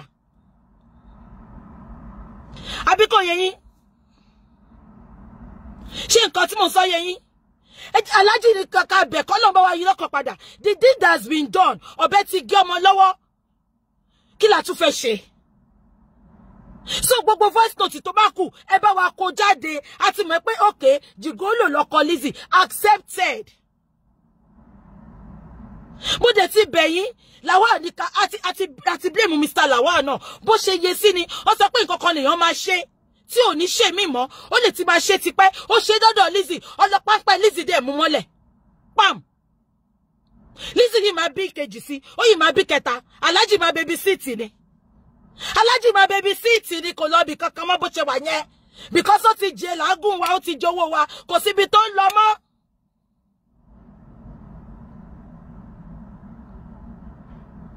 àbí kan tí mo sọ yé yín so ẹjọ́ nítorí Ọlọ́run ẹjọ́ mo bá Lizzy sọ̀rọ̀ lánàá mo dé like condition tó wà obìnrin ni mí kò di dandan tí n bá rí èèyàn mo wà lórí fóònù yẹn mo ń sunkún ara mi ń gbọ̀n ni Victor Queen olórí burúkú of America Maryland ẹlẹ́nu rírùn ó ṣẹ̀kẹ́ dìgbì bí ìgbà tó pò kọ síbẹ̀ olóṣì olè ṣé torí mo fẹ́ wá fún ẹ látijọ́ yìí àwọn kan dáwó fún ẹgbà tí Genesis fẹ́ ṣe ìkórè wọn dáwó fún ẹ ó fowó jíṣẹ́ Victor ó fowó yẹn jíṣẹ́ ṣokówó yẹn sílẹ̀ dèní wọ́n fẹjọ́ ẹ̀sùn mi wọ́n gbé kéèsì ẹ wá fún mi Victor wọ́n dá owó fún ẹ wọ́n dá owó gidi fún ẹ ìgbà tí Genesis fẹ́ ṣe ìkórè àwọn èèyàn dá owó fún ẹ Victor Queen ó bùdí ó gbé sẹ́yìn olóṣì gay a máa jó a máa sọ̀rọ̀ a máa pout a máa pọnú lábí olórí burúkú ẹlẹ́nu rírùn a ṣí èrè ó jáde fún Genesis títí ìgbà tó máa fẹ́ ṣe interview wọn mà wá báyìí ẹ sábọ́ọ̀dì ò parọ́ ó lè ní ẹ̀ ìwọ ló sẹ́ni Genesis out ìwọ ló sẹ́ni Genesis out Victor Queen olórí burúkú obìnrin ló máa bá jà bọ́dá sọ́jí ó bu ẹ̀ǹjọ́ sí ó máa dá lóhùn Victor Queen olórí burúkú ìkébè super àwítọ̀ ìwọ bú Báyọ̀ àbí kí ló kọ bọ̀bọ̀ tó ṣe activist yẹn ìdí Báyọ̀ yìí fáìní lórí ìdí tiẹ̀ ni ó dàbí 1.5 olórí burúkú kò rí kankan páàkì lábẹ́ ṣòkòtò àṣírí onídọ̀tí very dirty bushy idiot bó ṣe kógun gbọ̀jọ́ sírùngbọ̀n náà ló kó sóko olóṣì olóko one corner ó lè owó tó dá fún ẹgbà tí Genesis ń ṣèkórè ó wá ṣe àkáǹtì fún àwọn èèyàn gbẹ́jẹ̀ wá fún mi with proof with evidence over 1 million ló dá fún ẹ ipé kò fi kábẹ́wọ̀n fi support ìkórè Genesis Victor Queen ó máa bọ́ta kókó sílẹ̀ pokó àní àṣírí ẹ̀ ti tó láti tú mo ń lọ sínú archive mi mo ń lọ gbé gbogbo àwọn tó fẹjọ́ ẹ̀sùn mi wá ó lè àṣẹ gbogbo support tó ń support ẹ sábọ̀dù ńgbà yẹn tó ń support Genesis àṣẹ owó tó kó fún ni ó lè ẹlẹ́nu rírùn like mother like son ẹ wo bó ṣe rí olórí burúkú èyí ìwé kò ní arẹ́jíbẹ̀ òun náà bú Lizzy ó sì gbà pé òwò náà fìyàwó lẹ́lẹ́ jìgólò ní ẹ̀ Victor Queen jìgólò ní ẹ̀ ṣèbọn náà máa yé kan tó ń tẹ̀lé ń sìn kí ló kọ lédi yẹn náà that lady she's made ó lè àmọ́ bó ṣe ń tọrọ owó lọ́wọ́ ẹ̀ ó sọ pé ó fẹ́ gẹ́ yẹn ò gbà fún ẹ ó láìkí ẹ ṣebí tó ó fẹ́ gbowó lọ́wọ́ ẹ̀ ní Victor Queen kí ni ìyàtọ̀ wà àtọkọ Lizzy gan gbádùn jù ẹ lọ ìtorí tó bá sọ pé káwọ̀ dán àwọn ọkọ Lizzy ló kó lábẹ́ ìwọ ní kankan lábẹ́ ó kó ẹ̀ bí HB pencil ni olórí burúkú olóhun olè Victor Queen olè àní gbogbo ẹ̀yin tẹ́ ń ṣe síkà gbogbo ẹ̀yin olórí burúkú ẹ̀yin ẹ̀ nítàn gidi kó tó tiẹ̀ bọ́tà pọ̀ fẹ́ sọ̀rọ̀ Victor Queen lọ kó 1 million tó dá fún ẹ kó lọ kó fún Genesis olè ìwọ náà búyàn obìnrin ló máa bá jà Sọ́jí bu kò dá lóhùn gbogbo àwọn ọkùnrin tó bá bu kò dá lóhùn obìnrin ló máa comfort olórí burúkú olè ó máa sell yín out ní kò láṣìírí kankan bó bá ṣe ń bá yín sọ̀rọ̀ ló máa pa àwọn èèyàn ló máa sọ̀rọ̀ fún wọn olóṣì ẹ tó ń wò láwòsùn kó olórí burúkú ní Maryland jẹ́ mú ẹ wọ́n bá mi ṣú ẹ jẹ́ mú ẹ Victor Queen ò ní jẹ́ tán kó tó spọ́tà sọ̀rọ̀ lọ́kọ́wọ́ Genesis fún olè ìwọ náà sọ̀rọ̀ over 1 million lọ dá fún lórí burúkú ẹ̀ ìwọ ń pèyàn kan jìgò ló ń bú Lizzy ta ló lóyún tí ọmọ àlè ní ẹ̀ náà ọmọ àlè ní ẹ̀ ẹgbẹ́ kan tó wà ní Port Harcourt lọ ti sọ pé ìyá ẹ̀ ti gbé ẹ̀ náà aṣẹ́wó ló gbé ẹ síbẹ̀ tó gbé ẹ̀ ìyá ẹ̀ kọ́ ló bí ẹ̀ ìyá tó celebrate ẹ̀ kọ́ ló bí ẹ̀ àbúfẹ́ gbọ́tàn ni mi ìbátọ̀ ṣùgbọ́n mo bá àrọ́bá ní bàbá àtọ̀ máa pàtọ̀ fún ẹ lọ́sàn yìí olórí búkọ ọmọ àlè ọmọ àdánù ó pé gbogbo àti òun bú mi fún ẹ lọ́díẹ̀s because you are a non-living thing nínú gbogbo ọkùnrin orí Facebook ìwọ ló rọ́bìṣì jù adófòrò olóṣì a máa jọ a máa pout a máa lọ́tọ̀ pọ̀ a máa kó tán létán a máa fún okó pọ̀ a mú ẹsẹ̀ a máa cross ẹ̀ a máa cross leg a máa fókó pọ̀ ni a máa sọ̀rọ̀ a máa fókó pọ̀ gbogbo ṣòkòtò ti ha kò owó fi pààrọ̀ ṣòkòtò olóṣì tàbá wí tó sọ pé àwọn wọ style ṣòkòtò ẹ rí ṣòkòtò Mr. Soji ni ṣòkòtò Mr. Soji dúró lára wọn ni bó tẹ̀ jẹ́ pé Mr. Soji máa ń rólù ṣòkòtò wọn ṣùgbọ́n ṣòkòtò wọn dúró lára wọn ni ṣùgbọ́n Victor ṣùgbọ́n ṣòkòtò máa há mọ́ nínú okó ni olóṣì kò owó fi pààrọ̀ aṣọ alákìísà ẹ tó bá tiẹ̀ máa búyàn á wò pé èèyàn kò ṣolóhun olórí burúkú ọmọ òfò ọmọ àdánù ìyá ìṣojú bí ojú àwọn àjẹ́ Imo State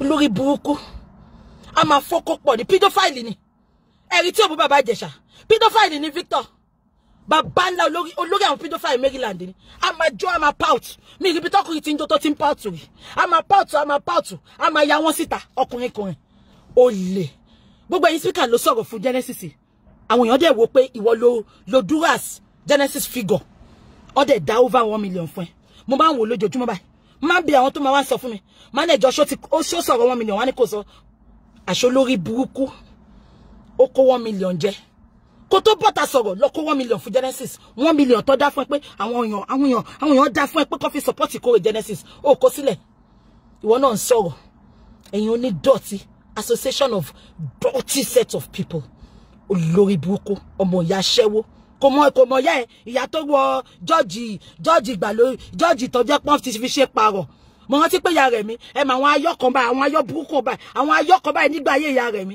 wọ́n máa kó fáwọn pàrọ̀ akó George fún wọn George yẹn nìyá ìwọ ǹjọ́ bẹ́ẹ̀ di olórí burúkú ìyá ẹ̀kọ́ nìyá yẹn ẹgbẹ́ Imo State hòtẹ́ẹ̀lì náà ti gbé ẹ tó gbé ẹ fún ìyá yẹn ò bímọ kò bímọ wọ́n adopt ẹni tó ẹ pò fẹ́ gbọ́rọ̀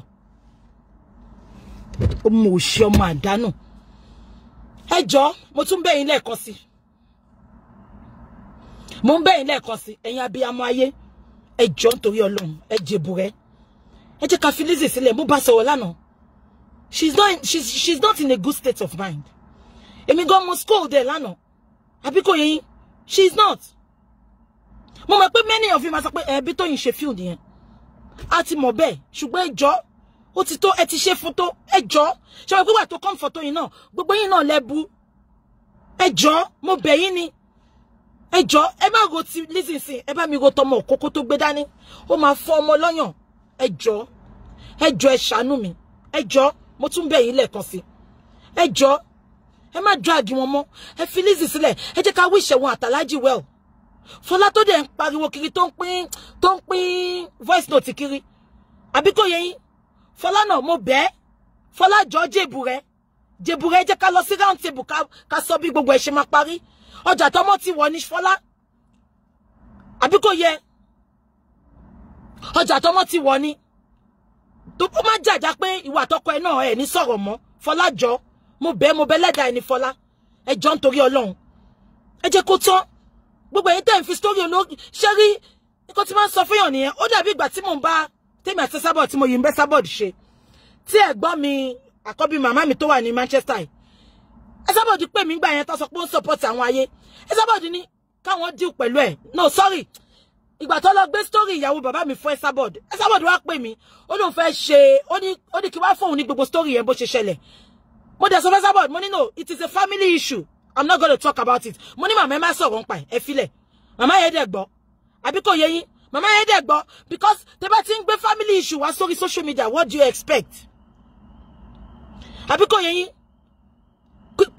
tẹ́ bá ti ń gbé family issue wá sórí social media what do you expect ọmọ bá yín ti kàbọ̀ ọmọ bá yín fi tomato sí tarodo sí ni ẹjọ́ nítorí Ọlọ́run ẹ jèbùrẹ́ ẹjọ́ mo wá promise yín pé everything òun láti rí ẹjọ́ àtúnṣe máa wà ẹjọ́ nítorí Ọlọ́run mo bẹ̀ yín ni ẹ jẹ́ ká soft pedal not because of Lizzy because of Florida orúkọ tọmọ yẹn jẹ́ nìyẹn because of Florida Lizzy ò tí ì pé 1 month tó ti bímọ èmi fira mi sípò gbà tí mo bímọ nígbà yẹn personally ara kan máa ń ta mi mama ké ó dàbí kíní ẹ bat kíní ni mi ti gbàgbé nǹkan táwọn òyìnbó pè ńgbà yẹn ṣé kan tí mo sọ yẹn mo kàn mama ké kò ṣe pé torí kíní Lizzy nìkan ló wà ńbẹ̀ yẹn òun nìkan ló wà Florida pẹ̀lú àwọn family friend tó dé sí lọ́dọ̀ àwọn èèyàn wà Nàìjíríà gbogbo kíní yẹn ó máa affect ẹ ó máa bọ́ta wá sọ̀rọ̀ ó máa bọ́ta wá ṣe ẹjọ́ mo bẹ̀ yín ni mo forí adé bẹ̀ yín mo forí bàbá Jésè tó ti kú bẹ̀ yín mo forí ìyá rẹ̀ mi bẹ̀ yín mo wá fi ẹlẹ́dàá mi mo fi bẹ̀ yín ẹjọ́ kò ní bọ́ta bù mọ́ kò ní búyàn kankan mọ́ gbogbo nǹkan tẹ́lẹ̀ kọ́ ó gbéraga gbogbo ẹ̀ láti rí àtúnṣe máa wà postpartum depression postnatal depression ẹjọ́ because ṣe tiri tíyàn bá ń go through problem tó bá ń fún ọmọ lọ́yàn kò dá omi gan lè jáde nínú ọyàn yẹn ọmọ yẹn gan lè rọ́yàn yẹn fà ẹjọ́ mo bẹ̀ yín ni ẹjọ́ ẹ wò pọ́mọ tuntun ni ẹjọ́ ṣe mi pé mi náà bọ́ta lánàá I know Thelma I know you know me even if it is Abike that they are coming for tí bá dé rí pé wọ́n come for her ní comfort tí ẹwọ́jọ́ tí Anamáyọ̀wá tó jáde fábìkẹ́ ṣe bí mo pè lẹ́sẹ̀kẹsẹ̀ sórí láì mú Anamáyọ̀wá mo jáde fábìkẹ́ that is me ẹjọ́ mo bẹ̀ yín ni mi need kéèyàn gbèjà mi ṣùgbọ́n ẹjọ́ mo bẹ̀ yín ni ẹ ṣàánú ẹ ẹjọ́ mo bá sọ̀rọ̀ lánàá I'm not happy ẹjọ́ gbogbo voice note tẹ́ bá gbọ́ ẹ kàn wò pé sábàbí ni ẹjọ́ ẹ wò pé sábàbí ni kò sí ẹtí kíkí nǹkan tó ṣẹlẹ̀ sí Lizzy ò lè ṣẹlẹ̀ sí ẹjọ́ ọkọ ẹ̀ ni kò lè fi sílẹ̀ ẹjọ́ ṣe ti gbọ́ ẹjọ́ mo fira mi sípò Lizzy ni ẹjọ́ mo mọ̀ pé ó ṣe fún Tóyìn lóòótọ́ ṣùgbọ́n ẹjọ́ ṣe ti gbọ́ wọn ní mú Fọlá ẹjọ́ tó bá ní nọ́mbà Fọlá kó fún mi I will call Fọlá myself ẹjọ́ máa pe Fọlá ẹjọ́ ẹni tó bá ní nọ́mbà Fọlá please can you send me Fọlá's number ẹjọ́ I will talk to Fọlá máa ṣe 3-way call pẹ̀lú Fọlá àti Lizzy ẹjọ́ pause and ponder ẹjọ́ sir please ẹ jẹ́ ká ceasefire sir mo tó control yín sir ẹjọ́ sir ẹjọ́ ẹ fi Àbíkẹ́ sílẹ̀ ẹjọ́ for now sir ẹ jẹ́ ká fi everything sílẹ̀ ẹjọ́ pause and ponder mi tó control yín sir o ṣùgbọ́n ẹjọ́ sir ẹjọ́ ẹ jẹ́ ká fi because ẹjọ́ I don't want to talk ẹjọ́ kò ṣe torí Lizzy ìtorí ọmọ tuntun yẹn ni ẹjọ́ kò ṣe torí Lizzy ẹjọ́ ṣe ti gbọ́ ẹjọ́ because bó ṣe wà yẹn a lè lo strong ó lè affect ẹ ó lè kú ó lè ní depression ẹjọ́ tó bá kú àwọn náà máa dára wa lẹ́bi ẹjọ́ ṣe ti gbọ́ ẹjọ́ ṣe ti gbọ́ I will go and talk to PNP mo ti gbọ́ I will go and talk to him ẹjọ́ ẹ tó bá ní nọ́mbà mo ẹ jẹ́ kí n kàkọ́tẹ́kọ́ don lè arrest Fọlá ẹ gbàgbé àtúnṣe máa wà sẹ́ẹ̀ wọn lè arrest Fọlá I can assure you that ẹni tó bá ní nọ́mbà Lizzy ẹ send ẹ sí nọ́mbà Fọlá ẹjọ́ ẹ fún mi mo fẹ́ ṣe 3-way call pẹ̀lú Fọlá àti Lizzy ẹjọ́ gbogbo ẹ máa látúnṣe ẹjọ́ ẹ tó bá dẹ̀ ní nọ́mbà Tóyìn náà ẹjọ́ ẹ fún mi nọ́mbà Tóyìn náà ẹjọ́ àgbàlagbà máa ń tún kọ́ ṣe ni ẹjọ́ ẹ jẹ́ ká túnṣe ìkan náà ni gbogbo wa èdè lè yàtọ̀ ìkan náà ni wa ẹjọ́ ṣe ti gbọ́ Mr. Lawal ẹ jẹ́ ká fàdúrà ràn lọ́wọ́ ó lè ti máa ṣe tipẹ́ ṣùgbọ́n bí tó lọ yẹn kò lè kúrò ńbẹ̀ ibi tó máa ti kọ́ lọ́gbọ́n nìyẹn so ẹjọ́ ṣe ti gbọ́ ẹ tó bá ní nọ́mbà Lizzy ẹ fún mi nọ́mbà Fọlá ẹ fún mi nọ́mbà Tóyìn ẹjọ́ ẹ fún mi ẹjọ́ ṣe ti gbọ́ ẹ ṣé mo dúpẹ́ ẹ ṣé ẹjọ́ ẹ ceasefire ẹjọ́ àmọ́ pé gbogbo ala ní àwọn tá nífẹ̀ẹ́ sí but ẹ jẹ́ ká ẹjọ́ ìtorí ọmọ yẹn ni because I spoke with her yesterday she's not in a good state of mind I can tell you that ẹjọ́ ṣe ti gbọ́ ẹjọ́ ẹ ṣé ẹjọ́ ẹ tó bá ní nọ́mbà Fọlá kó fún mi wọn lè fọlọ́pàá mú Fọlá wọn ò bí anybody dákó mú Fọlá ẹ tó bá ní nọ́mbà Fọlá kó fún mi ṣe ti gbọ́ wọn ní track ẹsẹ̀ wọn ní ẹ̀yin fún mi nọ́mbà Fọlá ṣe bá pé máa sọ fún yín pé nǹkan tí n bá ṣe lẹ́yìn máa wá sọ ńta anything tá bá discuss mi ń record èèyàn but máa wá jíṣẹ́ fún yín ta ṣe ti gbọ́ ẹjọ́ ṣe ti gbọ́ ẹjọ́ ẹ ṣé mo dúpẹ́ ẹ ṣé Ọlọ́run á dúró tì yín aláṣọ àdúrà a sọ pé torí mọ̀ nkẹ́ o máa jáde fún mi bó bá jáde fún mi máa jáde fún ẹ aláṣọ àdúrà àwọn èèyàn gidi ni mò ń kí lórí Facebook ni mò ń bẹ̀ aláṣọ àdúrà mi ìbẹ́ tó bá jáde fún Lizzy máa jáde fún ẹ aláṣọ àdúrà ṣùgbọ́n pé mi sọ pé káwọn blogger máa jáde ṣùgbọ́n aláṣọ àdúrà ọ̀rọ̀ ìgbésí ayé Lizzy ò tọ́ sí ẹ lẹ́nu tó bá jáde fún Lizzy àbí tó bá update fún Lizzy aláṣọ àdúrà wàá jẹ́ sangbana ìyà àgbàyà aláìnítìjú ẹ wo bí tí wọn ti bẹ̀rẹ̀ tán bá kó òun náà bí yóò wú mẹ́rin ló máa fi so òun pọ̀ olóṣì olórí burúkú tó fẹ́ máa gbá wọn ìyá afá àṣìírí tó lọ fẹ́ yọ owó sí wọn àwọn wo ló fẹ́ máa fi yẹn gbá olórí ibú ìyá afá olóṣì aláìnírònú kò lọ́yàn kọ́kọ́ láyà ṣó tiẹ̀ lọ́yàn ó lọ́yàn ìdí ni kò ní olóṣì gbogbo nǹkan tí Gaddafi sọ náà ni ó láìkí oko kú ó máa pọ́nkólé ó máa romance oko ni olóṣì oko tó dó títí tó fi lọ́ṣọ lọ́rùn àwọn kábàáyà home ni wèrè lọ́rùn ló máa kówọ̀ sọ́rùn olóṣì aláìnítìjú dignity kan kò ní dignity kankan bó ti wù kó mọ́ kò ní self esteem kankan ṣé ara wọn nọ́ọ̀sì ni ara wọn nọ́ọ̀sì gidi gbogbo platform lẹ́tí máa rí olóṣì bí a kò níṣẹ́ ni aṣíere support worker tó lóhun nọ́ọ̀sì kò níṣẹ́ rí 247 máa jáde ni drag Lizzy máa drag àwọn àǹtí ẹ̀ tó ń pè láti lórí Facebook àbó lórí burúkú ní gbogbo yìí ẹ̀ ń ṣíere olóṣì amúdìyàn awọ sẹ́yìn báyìí ni olófò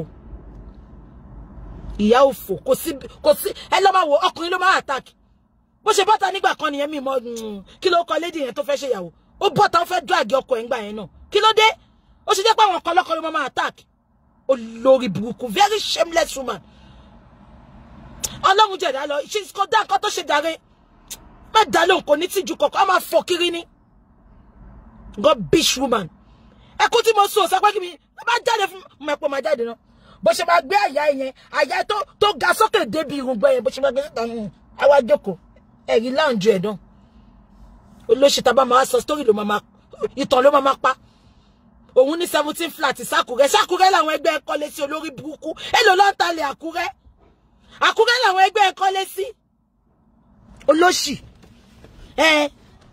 òun nílé lákúrẹ́ òun àkúrẹ́ olórí burúkú aṣíèrè kí ló kàn mí kàn yẹn ó jẹ́ Banana Island olórí ibú olóṣì amúgbàyà gbé sókè ẹ̀rí láǹjọ ẹ̀ ẹ̀rí ẹwọ́ ní fi rúmù ẹ̀ very dirty woman a máa ranjú pàó a máa ṣe ṣọ́ a máa ranjú pàó àfi bẹ́ẹ̀ tó gún lábẹ́rẹ́ wèrè a máa ranjú pàó ní ẹ lọ́ba wo tó bá ṣe ṣó a máa ranjú ni tó bá jókòó bá ẹsẹ̀ òkọlẹ̀ wọ́n máa fi stúdù gbé ẹsẹ̀ sókè fún ni olóṣì ìwọ ló fẹ́ máa búyàn gbogbo platform lẹ ti máa rí olóṣì ẹ sábọ̀dù jẹ́ ṣọ́ra tó mọ̀ pé ẹ sábọ̀dù tó lọ ta pẹ́rẹ́ mọ́ǹsì nǹkankan lòun wá ń bẹ̀ kò ṣe pé love ẹ̀ nǹkankan lòun wá ń bẹ̀ very dirty woman aláìní tìjú olóṣì olóhùn kò láṣọ gidi kan lórí ikọ̀ ipò tẹ̀ ń ṣe pátí mo ráṣọ gidi kan lọ́rùn ẹ̀ mo rí nǹkan kan lọ́rùn ẹ̀ Gaddafi olóhùn ṣe surprise fún ẹ wo surprise tó ṣe fún Gaddafi bí ìgbà tó ń ṣe 8 days fidao bí ìgbà tó ń ṣe 8 days remembrance ẹni tó kú ó ṣe tòkú fún Gaddafi ó sọ pé òun ṣe birthday fún ẹ wo kéèkì yẹn mi gbọ́dọ̀ fún yàn kéèkì yẹn fi ṣe gift kan gbà lọ́wọ́ mi kéèkì yẹn dàbí ìgbà tí Israel wá bá ṣe kéèkì ìgbà tí Israel ṣe pálọ̀ birthday ta fi ṣe photo shoot bí kéèkì yẹn ṣe rí nìyẹn bó ṣe rí ni kéèkì yẹn ṣe rí very useless woman kò gbọ́ fáàrí kankan bó ṣe wù kó rí ẹ ti mọ̀ pé Àkúrẹ́ ni wèrè dàgbà sí kò gbọ́ fáàrí bó wọ ọ̀rọ̀ àti bùbá náà àwọn ayé pé lè sí tíyàrá mi ti wọ̀ tíyàrá mi ò wọ̀ mọ́ ni ẹ sábàdì gan gbọ́ fáàrí jù ìyàwó èrè olórí ibù àwọ̀ bàtà náà àwọn something else ti tà nígbà yẹn something else ìgbà tí mo kọ́kọ́ dé ìlú tí mo ti rí bàtà lórí something else ó bá àjẹbí pé yìí nù ó yìí ń wọ̀ dísìn àwọn bàtà something else ní 25 years ago ayé máa nu bàtà something else 25 years ago ló yìí ń wọ̀ ń sìn ìwọ yẹn ló wá fẹ́ sọ̀rọ̀ síyàn olórí burúkú ẹ wo bó ṣe rí gbogbo àtijọ́ tí mo ti mọ lórí social media mi ìraṣọ gidi kan lọ́rùn pé kíyàn tiẹ̀ wọṣọ kọ́ appreciate ṣe bẹ́ẹ̀ bí kẹ́ ló wọṣọ yẹn aṣọ yẹn dúró lọ́rùn ẹ̀ ni ó fine girl my friend Àbíkẹ́ ó ní dreadlock ìsọnù dreadlock ẹ̀ bíi títorí tẹ̀túnà dreadlock tó ní tẹ̀túnà gan dájú tiẹ̀ lọ dreadlock ẹ̀ dàbí ìgbà tọ́jú bá pa adìyẹ tó bá lọ irun má dìyẹ lára olórí burúkú oní dirty old idiot old hag ẹ bó ṣe rí ẹ wà àwọn tó pè láǹtí ẹ náà fi ẹran ọmọ ibi kí n tọ́ka àǹtí ẹ sí ẹ orí ẹ bùrú ẹdẹ tutọ́ sára mi ẹjẹ máa lọ ìkànnìyàn lọ Adébímpé market ìwọ bọ́tà fún mi káyé wa bàjẹ́ máa jáde tán fún ẹni ó máa pé mò ń wẹ̀ látijọ́ ẹ̀ mo ti sọ fún mi máa observe ni mo máa observe èèyàn ni mo ń wẹ̀ ó máa pé mo pọ́n ẹ lé lánàá mo ní kó lọ sórí chat ẹ̀ kán lọ wo nǹkan tó sọ mi ìbú ẹ ó dẹ̀ gbé oyún síta abẹ́ẹ̀rí ó gbé oyún Tóyìn ó gbóyún Lizzy ó wá fi nǹkan bò wọ́n lójú ó lówó lóyún gidi pàtó yẹ pé oyún fake ló fẹ́ fún bàbá ọmọ ẹ̀ kẹrin wọ́n léwèrè Fikibayos sọ pé dreadlock said that with 3 blind mice. Fikibayos only comment sọ́nà. Olóṣì ni woman yẹn Ọlọ́run. Ani mama wo báyìí lójú ààrẹ òun dẹ̀ ló fine jù. Lójú ààrẹ Adébímpé òun ló fine jù. A máa ṣe orí báyìí, a máa gbọ́run yẹn báyìí, a máa fọwọ́ ṣojú. A máa pẹ́nu lá olóṣì wọn àti vitamin tó pẹ́nu lá jù. A máa pọ́n tọ́lá, a máa pẹ́nu lá. Àní bro ẹ̀. Ṣé clipper lọ fi fa bro yẹn lọ ni àbí kò ní bro ni? Torí mo wojú ẹ̀ kò ní bro. Kò ní. Àtíkè bí ọ̀fun kọ́lọ̀ gidi ni. Mo ti polówó àtíkè pé ìyá tẹ̀gà tàtíkè. Àwa mú dọ̀sí padà tó ń kù sí ìdí ọmọdé. Ìyẹn ló bá kù sójú. Gbogbo ojú ẹ̀ máa funfun dé. Adéyìn pé má lọ wà ọ̀káyé ìyá ẹ̀ má bàjẹ́ sí mi lọ́wọ́. Olè. A máa fò kiri ni. Bẹ́ẹ̀ tó fa abẹ́rẹ́ ajagun lára. A máa fò kiri ni. Kéèyàn wà láyé kó má respect platform ẹ̀. Adébímpé mo rírí. Gbogbo platform ló máa lò. A lóhun ò báyọ̀ kọ̀kọ̀ jà. Ta ló wá ń báyọ̀ jà? Kò sẹ́ tó báyọ̀ jà. But respect yourself. Respect yourself. Òpùrọ́ kú tó sọ lórí ibú. Ẹ lè imagine. Tí gbogbo èèyàn bá ń bú Lizzy kò ń ṣe wá débi pé because ní tàn rẹ lánàá, you have no good history. Ní history gidi. Ìwọ ló dẹ̀tí jù lórí social media. Ibi tó jẹ́ kán ti bá ọgbọ́n òpònú ló máa bá ń bẹ̀. You have no good history. Ṣé wọ́n tó ń ṣe chat tíwà àti Gaddafi ọkọlọ́kọ tẹ bọ́ sí wòwò tó ń ṣe chat? Àbí wọ́n tó fi Gaddafi àtàwọn ọmọ ẹ̀ ní Nàìjíríà tó fi wọ́n sínú playlist ẹ tó ń sanwó fún? Àbí wọ́n tó lọ ń dún ọkọ ọ̀rẹ́ ẹ? Lizzy ò tí dọ́kọ̀ rẹ̀ náà, ìwọ ló wá ń bọ́ta, ó dẹ̀ ti sọ́lá náà, àti fiẹ́lẹ̀, ó tún wá gbóyún síta lẹ́ni. Àgbàlagbà máa ń mediate peace ni, àgbàlagbà máa ń fi peace, ó máa ń check peace wà níbì kan ni. Ìwọ kàn ń dẹ̀pọ̀ sí, kàn ń tẹ̀pọ̀ sí, kí ló dé? Kí ni Lizzy ṣe fún ẹ?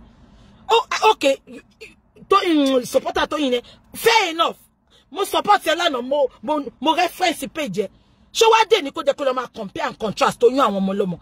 Ìwà àgbáyà nìyẹn náà, we mediate peace between two of them. Between two of them, let's mediate peace. Àgbáyà. Ó dàbí àjòkó ọjọ́ àánú. Ó dàbí ìgbà tí sẹ̀rẹ̀ bá to àbẹ́là méje pọ̀ àti to ṣómọ ọlẹ̀ àti tajẹ́ pa. Ẹ jẹ́ máa lọ. It is well. Ẹ ṣé jàre, ẹ ṣé o, àwọn apọ̀n yín lé o. Ẹ jọ̀ọ́, ṣé ti gbọ́ ẹ ṣé. P&P. Mo máa pè yín sìn sà. Ẹ ṣé sà. God bless you. I love you all. Bye bye. Bye.